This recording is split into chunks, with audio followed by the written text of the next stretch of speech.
Bienvenidos a un video más acerca del curso de cinemática. En esta ocasión estaremos abordando acerca de la suma y diferencia de vectores concurrentes. Para abordar este tema de la suma y diferencia es necesario tener en cuenta acerca de los vectores concurrentes.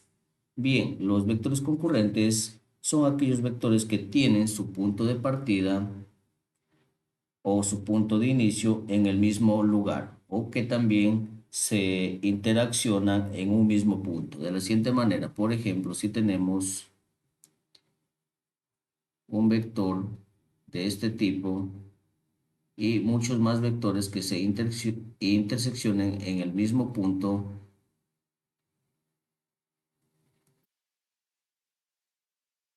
de esta forma, por ejemplo, si este viene a ser el vector A, este es otro vector que es B, el vector C, el vector D y así sucesivamente muchos vectores. Lo que quiere decir los vectores concurrentes es que su punto de partida lo tienen en el mismo punto o se interseccionan en un mismo punto. Y de esta manera se explica acerca de este tipo de vectores. Entonces, se tiene para la primera parte o el primer método de la suma y diferencia de vectores el método del triángulo.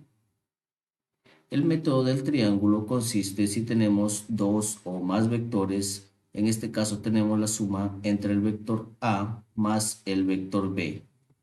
¿Qué es lo que se tiene que hacer? Se tiene que pasar en otro plano para su mejor entendimiento. Tenemos el vector A, tomamos el vector A, que es en este caso el de color violeta,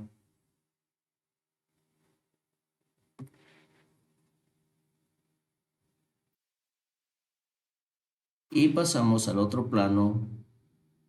Una vez que ya tenemos colocado el vector A, se puede colocar también mediante líneas paralelas con la ayuda de reglas o escuadras. Tenemos que sumar este vector B. Entonces, ¿cuál es el vector B? Este otro vector más pequeño de color azul. Como tenemos que sumar, se tiene que colocar a la punta de donde termina la flecha del vector A. Colocamos el siguiente vector. Ahora, como tercer paso, lo que se tiene que hacer es unir desde el punto de partida de esos vectores concurrentes que tienen el punto 0, 0 con la punta donde termina el vector B en este caso. Y este vector que acabamos de determinar sería el vector resultante. ¿Por qué se llama el método del triángulo? Ya que al momento de unir todos estos vectores se puede observar que formó un triángulo de con tres lados, pues entonces se tiene que este vector resultante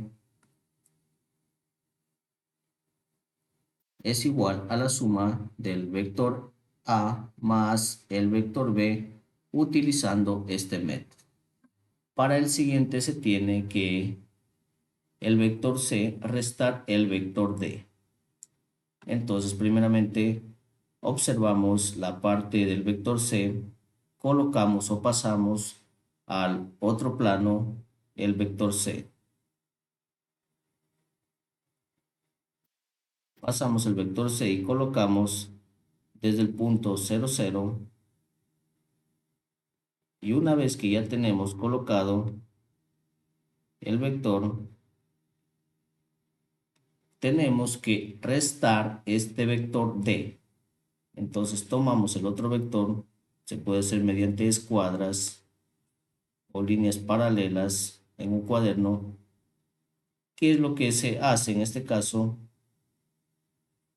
Como se está restando, entonces tiene que este vector ya no ir desde la punta, sino de punta a punta, con lo que quiere decir que tiene que ir al otro lado en la misma dirección, pero en sentido contrario. Entonces colocamos de punta a punta, ya que está restando, y lo dejamos ahí. Una vez que ya tenemos colocado como tercer paso, lo que se tiene es que unir desde el punto 0, 0 con la cola del vector D. y esto sería el vector resultante en este caso, el vector resultante. El vector resultante que es el vector C menos el vector D. Y de esta manera se utiliza el método del triángulo, ya que al momento de unir esos vectores se puede observar una figura de tres lados. Esto es todo por este video, no olviden suscribirse y darle me gusta.